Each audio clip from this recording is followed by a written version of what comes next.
A palavra de Deus, enviada com poder e autoridade, produz o resultado para o qual foi mandada.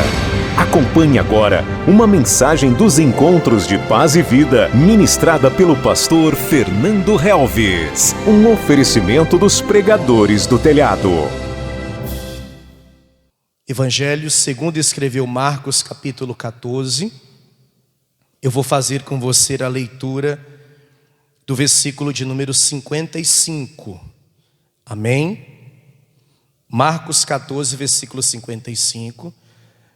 Veja se ao teu lado tem alguém sem a palavra. Mostra para essa pessoa aonde nós vamos ler, aonde nós vamos fazer a leitura. Se você tiver sem Bíblia, chega perto de alguém que tem, ou então faz um sinal com a mão. Nós vamos providenciar um exemplar da Bíblia para você. E quem me acompanha pelo YouTube, o texto estará à disposição no vídeo. Todos encontraram, igreja? Marcos capítulo 14, versículo de número 55. Marcos 14, versículo 55. Está escrito assim: e os principais dos sacerdotes e todo o concílio buscavam algum testemunho contra Jesus, para o matar, e não o achavam. Você crê nesta palavra? Quantos creem, digam amém. Você acredita que o que nós acabamos de ler é verídico, aconteceu? Que este concílio, este grupo de homens se reuniram em busca de um propósito. Qual propósito? Matar Jesus. Nós precisamos matá-lo. Nós precisamos parar este homem. Este homem está atrapalhando os nossos planos, porque este homem combate os nossos interesses.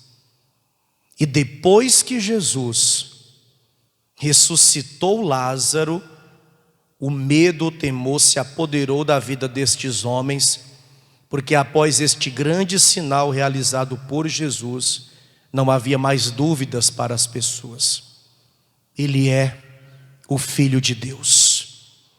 E esses homens não queriam reconhecer Jesus como Filho de Deus, eles estavam altamente preocupados, e agora temos que pará-lo, nós temos que matá-lo. A única forma é matar esse homem. Que homens são esses que eu estou falando aqui? Eu estou me referindo ao Sinédrio.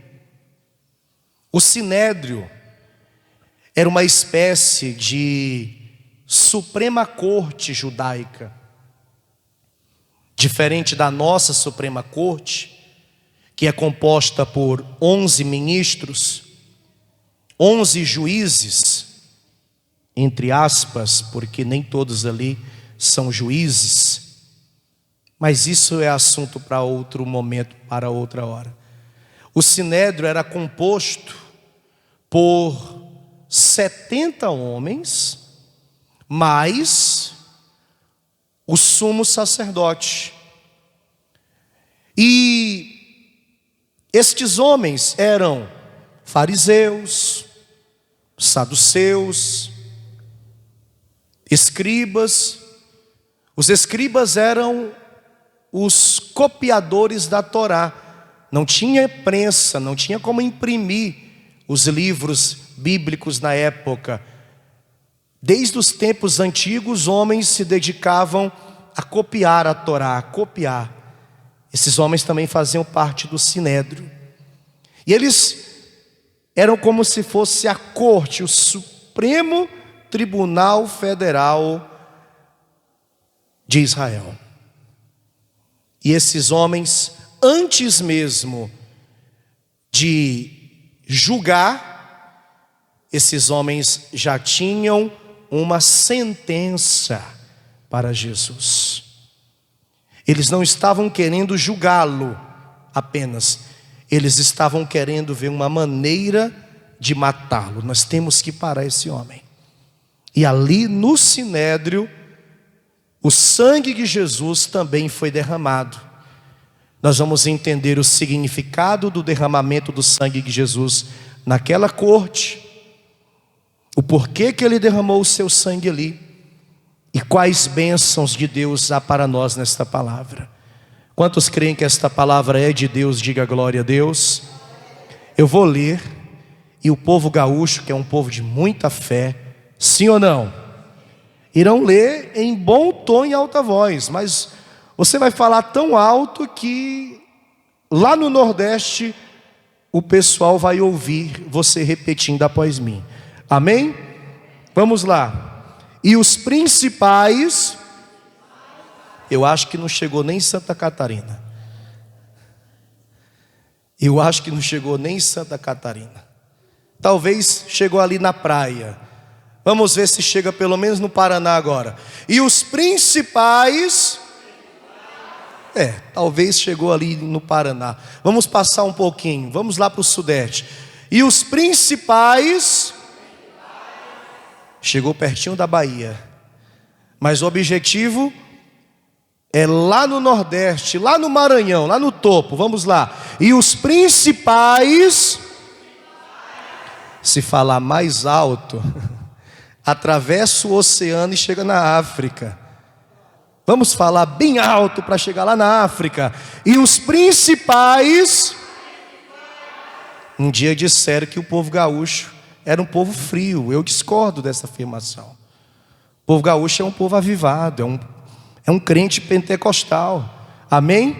E a prova está aqui, ó. E os principais dos sacerdotes e todo o concílio buscavam algum testemunho contra Jesus para o matar, e não o achavam. Você crê nessa palavra? Então vamos aplaudir bem forte, bem alto o Senhor e a sua palavra.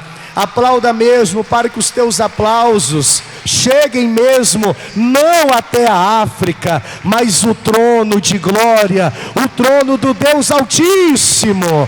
Vai aplaudindo, igreja, isso, vai aplaudindo e vai dando glória. Aplauda agora por tua conta, exalta por tua conta. Senhor nosso Deus e Pai, a tua igreja te exalta nesta hora. Sobre cada vida derrama graça, virtude e poder. A tua palavra vai ser pregada, que eu diminua e que o Senhor cresça. Remove os impedimentos e tudo que atrapalha. Envia, Senhor, a tua palavra com poder e autoridade, com revelação e salvação, e que esta palavra vá e produza o resultado para o qual é mandada, em nome de Jesus. Diga amém, Jesus. Podeis se sentar, por favor. Podeis se sentar. O Sinédrio, a Suprema Corte de Israel, havia tomado uma decisão. Temos que matar Jesus, o Nazareno. Este homem está atrapalhando os nossos interesses. Este homem anda pregando contra nós. Esse homem está atrapalhando os nossos planos, e o povo está acreditando nele. Depois que Jesus operou o milagre da ressurreição de Lázaro, a preocupação dos escribas, fariseus, saduceus, sacerdotes, do sumo sacerdote, a preocupação destes homens aumentou muito, porque o povo estava seguindo Jesus onde quer que Jesus fosse. Então eles começaram a planejar como matar Jesus. Como é que nós vamos matar ele? Como é que nós vamos acabar com a vida deste homem? Nós temos que pará-lo. Então, eles tinham que capturar Jesus primeiro. Como nós vamos capturar esse homem? Será que entre eles tem algum que de alguma maneira possa nos dar o paradeiro dele? Que de alguma maneira possa traí-lo? Quem dentre os discípulos, os apóstolos, as pessoas mais próximas a ele, pode facilitar o nosso trabalho? Alguém deve ter dito: muito difícil, porque todos são galileus, são fiéis a ele, estão com ele aí já há alguns anos, não irão traí-lo. Mas como era propósito de Deus que tudo isso acontecesse, o nome de Judas é levantado. Entre eles há um homem chamado Judas. Ele não é galileu, e nós podemos contar com ele. Nós podemos, de alguma forma, ter a ajuda dele. E eles conseguiram contato com Judas e perguntaram quanto eles poderiam pagar para Judas entregar ao Senhor. Judas deu o seu preço, e conforme Judas havia dito, eles encontraram Jesus no jardim do Getsêmani, no Monte das Oliveiras. Prenderam o Senhor Jesus. Ali Jesus tinha suado gotas de sangue. Ali foi o primeiro lugar que Jesus derramou o seu sangue. E agora, Jesus está preso. Jesus está preso. E eles precisam, de alguma maneira, elaborar uma acusação para que Jesus fosse condenado à morte, porque eles não poderiam matar Jesus sem o consentimento do governo romano, porque afinal de contas eles estavam sob o domínio de Roma. Pôncio Pilatos, o governador, era o único que poderia sentenciar à morte. Então eles precisariam de um argumento plausível para apresentar diante do governador Pilatos, para Pilatos decretar a morte do Senhor. Eles já têm a sentença, não vai ter julgamento. Julgamento vai ser uma farsa. Julgamento vai ser apenas algo que eles vão fazer para constar, porque a sentença já foi dada: vamos matar ele, porém nós não podemos matar. Pilatos é quem tem que dar o aval, Pilatos é quem tem que sentenciar esse homem à morte. Então Jesus está amarrado, preso, e antes de levar o sinédrio, eles vão levar Jesus para a casa de Anás, que era sogro do sumo sacerdote Caifás. O Anás era o sumo sacerdote antes de Caifás e foi deposto, foi afastado do cargo. Daqui a pouco eu vou falar para você o porquê que o Anás foi afastado do cargo e o porquê que o Anás era um dos grandes, se não o maior perseguidor de Jesus e um dos mais interessados na morte de Jesus. E mesmo não sendo o sumo sacerdote, ele ainda era visto como tal, respeitado, considerado como tal, tanto que antes de levar Jesus para o sinédrio ou para Caifás, o sumo sacerdote, na época de fato e direito, eles levam Jesus para a casa do Anás. Vá comigo a João capítulo 18, por favor. João capítulo 18. Olha o que vai dizer aqui a Escritura a partir do versículo de número 12. Escute com toda a atenção. João 18, versículo de número 12. Assim que você achar, diga amém. João 18, versículo 12. Está escrito assim: então, a corte e o tribuno e os servos dos judeus prenderam a Jesus e o manietaram. Manietar é prender. Manietar é o mesmo que amarrar. Olha, pessoal, Jesus estava amarrado como um bandido, como um animal. Veja o tratamento que estão dando para o Senhor. Versículo de número 13.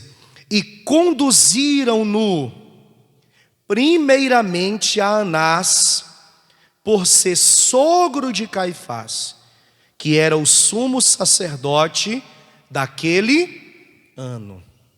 Sabe o que foi que aconteceu com o Anás? Ele sofreu, usando aqui um termo que todo mundo vai entender porque aconteceu recentemente na história do Brasil, ele sofreu um impeachment. Ele foi afastado da função dele, acusado de má conduta. Ele era um homem envolvido em negócios escusos ali no templo. Sabe aquele povo que fazia comércio da porta do templo, que vendia coisas no templo? Este povo ali ficava com o consentimento do Anás. E o Anás tinha participação nos lucros. O Anás lucrava, o Anás ganhava dinheiro com a venda do comércio do templo.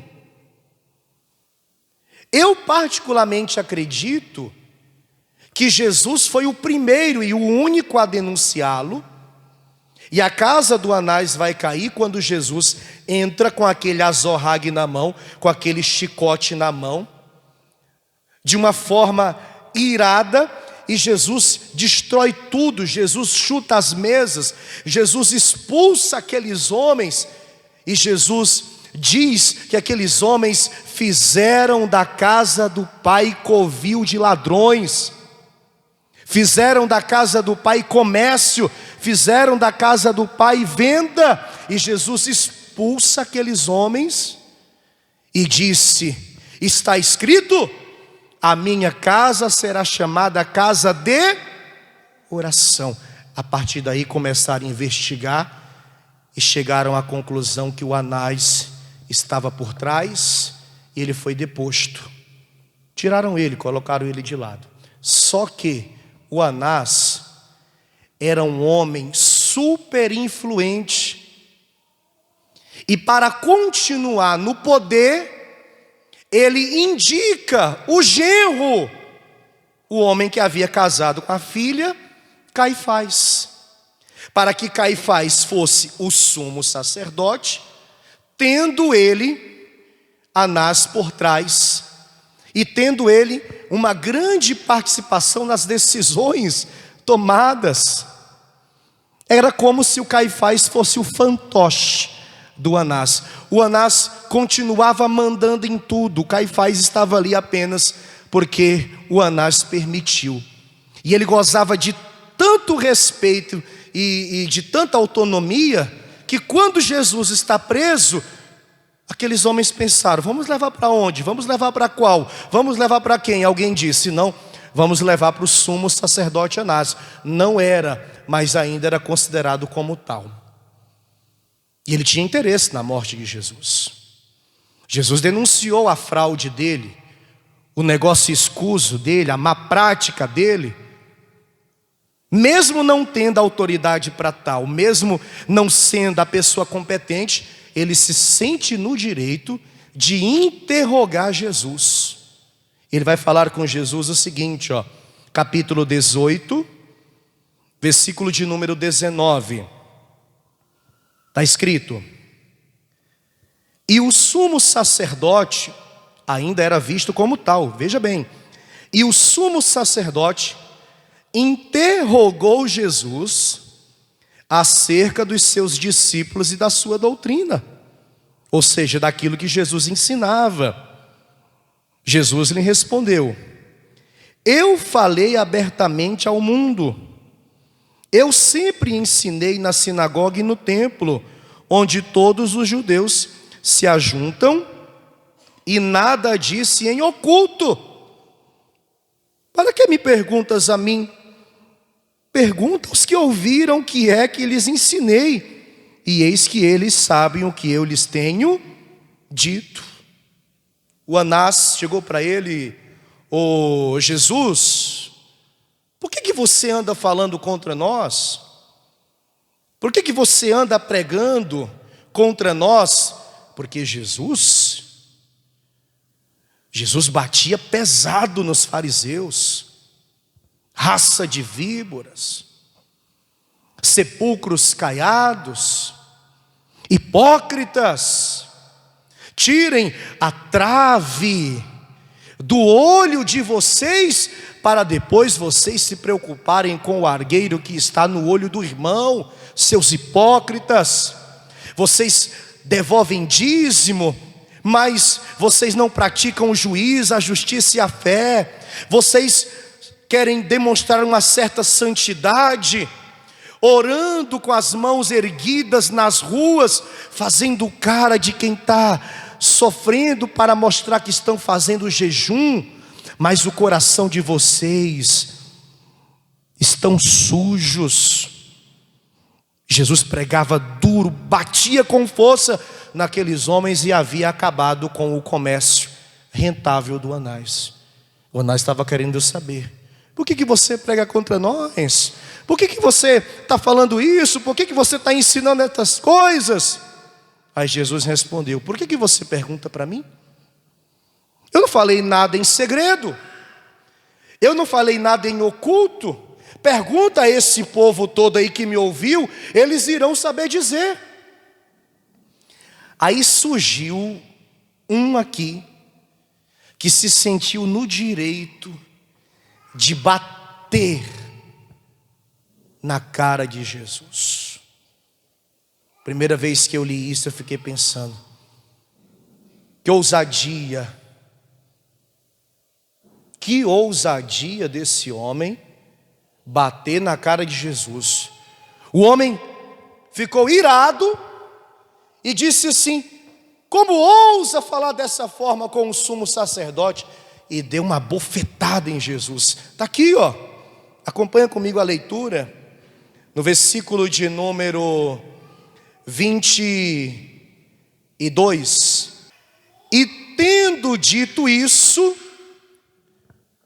um dos criados que ali estavam deu o quê? Uma bofetada em Jesus, dizendo: assim respondes ao sumo sacerdote? Sabe o que foi que o Anás fez?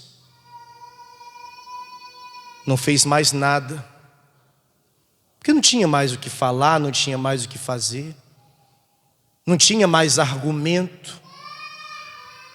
O que foi que ele fez? Levem ele amarrado até o Caifás, como a gente lê aqui, ó, no versículo de número 24, veja: Anás mandou manietado ao sumo sacerdote Caifás. Amém, gente? Mas enquanto Jesus está sendo levado, amarrado, eles vão cuspir em Jesus, eles vão rir de Jesus, eles vão zombar de Jesus. Veja bem, ele está sendo afrontado. Memoriza comigo isso. Diga: Jesus está sendo afrontado. Um homem vai agora bater na cara dele, posteriormente vão amarrá-lo igual um animal, igual um criminoso, e vão cuspir, vão zombar. Olha o que vai acontecer, ó. Lucas 22. Eu gostaria que você lesse, anotasse os versículos, tá? É importante. Lucas 22, versículo 63. Lucas 22, versículo 63. Está escrito: e os homens que detinham Jesus zombavam dele, ferindo, e vendando-lhe os olhos, feriram no rosto e perguntavam-lhe, dizendo: profetiza-nos, quem é que te feriu? E outras muitas coisas diziam contra ele, blasfemando. Chegava um e batia em Jesus. Jesus estava com os olhos fechados, vendados. Eles ficavam rindo, escarnecendo, zombando. Fala aí, quem foi que te bateu? Chegava outro e dava outra bofetada. E ficava rindo. Fala aí, quem foi que te bateu? Até que, de manhã logo cedo, não custa lembrar que Jesus foi preso de madrugada. Era sexta-feira, madrugada. Tudo isso está acontecendo durante a noite, de madrugada. Os homens conseguem se reunir no Sinédrio. E agora Jesus vai ser apresentado diante de Caifás. Vá comigo a Mateus 26, por favor. Versículo de número 57. E os que prenderam Jesus o conduziram à casa do sumo sacerdote Caifás, onde os escribas e os anciãos estavam reunidos. E Pedro seguiu de longe até o pátio do sumo sacerdote e, entrando, assentou-se entre os criados para ver o fim. Ora, os príncipes dos sacerdotes e anciãos e todo o conselho buscavam falso testemunho contra Jesus, para poderem dar-lhe o quê? A morte. Lembrando que a sentença eles já tinham: vamos matá-lo. Mas nós não precisamos fazer isso de qualquer maneira. Nós temos que ter um argumento plausível. Não podemos chegar diante do governador e dizer: olha, ô Pilatos, a gente quer que esse homem morra e ponto. A gente tem que ter uma acusação, um argumento para que ele seja morto. Então eles começaram a pensar: do que nós vamos acusar, do que nós vamos falar, do que nós vamos dizer o que esse homem fez. E muita gente começou a aparecer: ah, ele falou isso. Aí alguém dizia: não, esse argumento é muito fraco. Ah, ele dizia aquilo. Não, isso o governador vai zombar da nossa casa. Ah, porque Jesus falou essas coisas, ele fez isso, ele anda fazendo aquilo. Não, nada disso serve. Tem que ser algo forte, algo que o governador possa aceitar. Reviraram a vida de Jesus.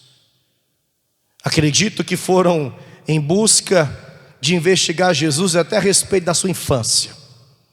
E não encontraram nada. E por que não encontraram nada? Porque o nosso Senhor é perfeito em tudo. Ele nunca cometeu nenhum só pecado, nenhum só erro. Eles não tinham nada para acusá-lo. Quem entende isso, diga amém.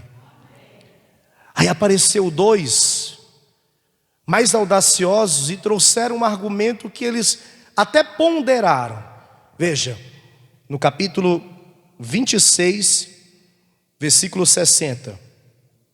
E não achavam, apesar de apresentarem muitas testemunhas falsas, mas por fim chegaram duas e disseram: este disse: eu posso derribar o templo de Deus e reedificá-lo em 3 dias. E levantando-se o sumo sacerdote, disse-lhe: não responde coisa alguma ao que estes depõem contra ti? Jesus, porém, guardava o quê? Silêncio. Para se cumprir o que estava escrito no livro do profeta Isaías: como ovelha muda, esteve diante de seus tosquiadores. Ele ficou calado. Chegava um, ele falou isso, ele fez isso, ele tem que morrer por isso, ele tem que morrer por aquilo. Aí chegou esses dois: olha, ele disse que iria derrubar o templo e em 3 dias ele iria reconstruir. Jesus calado, Jesus quieto. Aí o Caifás chegou para Jesus: você não vai falar nada, você não vai se defender, você não vai argumentar nada? E o Caifás ficou pensando, o tempo passando, a Páscoa já é domingo. Do que nós vamos acusar esse homem? Não temos nada. Nós temos que pará-lo, nós temos que matá-lo, mas o que nós vamos fazer para acusar esse homem? Aí o Caifás, usou a sua cartada final, a sua jogada de mestre. Ele sabia que a pergunta que ele fizesse agora, e a maneira que ele faria essa pergunta, Jesus seria obrigado a falar, e você vai entender por quê. E Jesus não iria negar a pergunta que ele iria fazer. Olha o que diz aqui, o versículo de número 63, a parte B do versículo.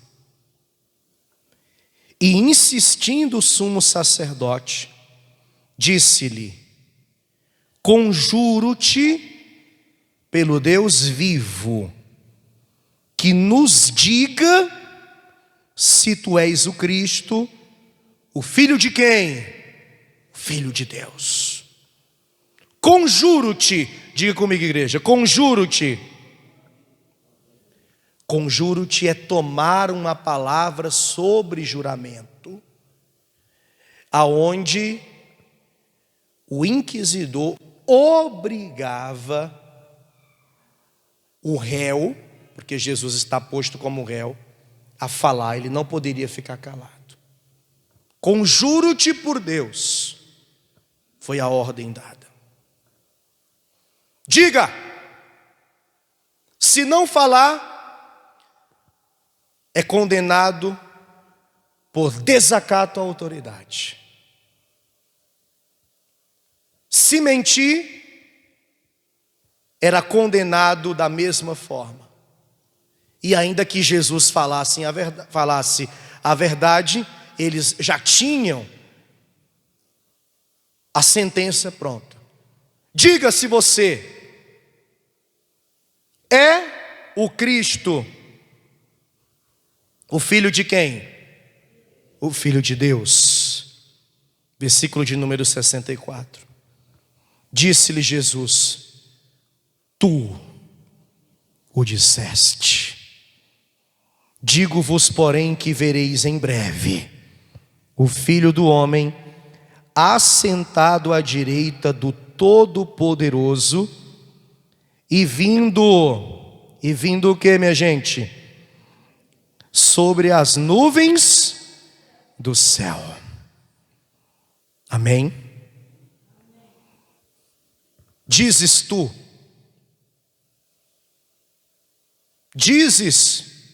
tu, mas naquele momento Jesus falou justamente o que Caifás queria ouvir.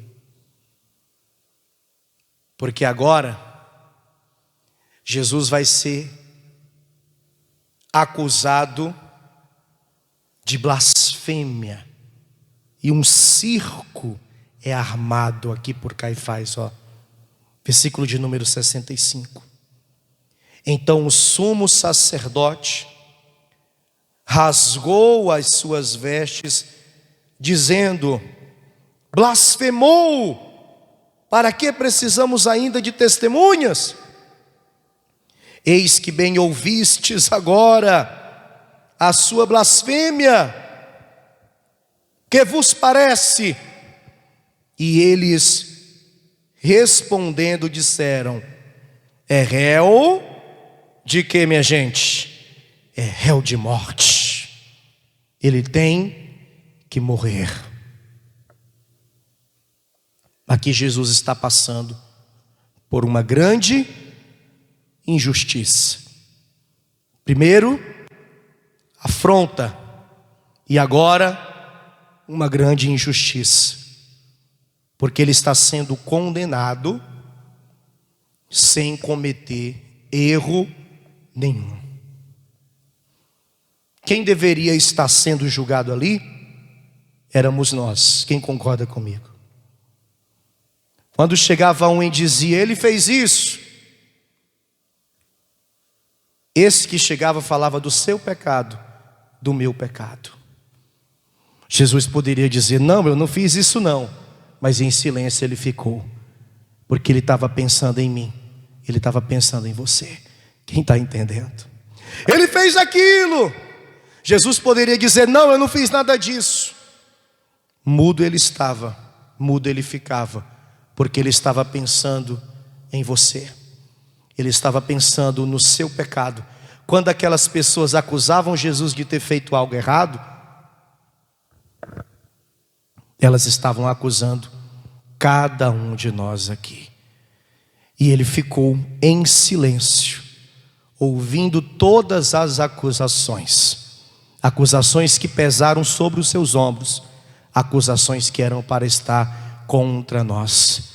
Mas está escrito no Novo Testamento que ele riscou a cédula com o seu sangue das acusações, das dívidas que nós mesmos contraímos. Ou seja, ele já pagou as nossas dívidas, ele já pagou o preço pelos nossos pecados. Ele morreu na cruz do Calvário para nos salvar. Ele morreu, mas ressuscitou e vivo está para vir buscar aqueles que irão perseverar até o fim, que morrerão fiéis a ele, para encontrar com ele reinar para todo sempre. Amém, amém. Vamos aplaudir bem forte e bem alto ao Senhor.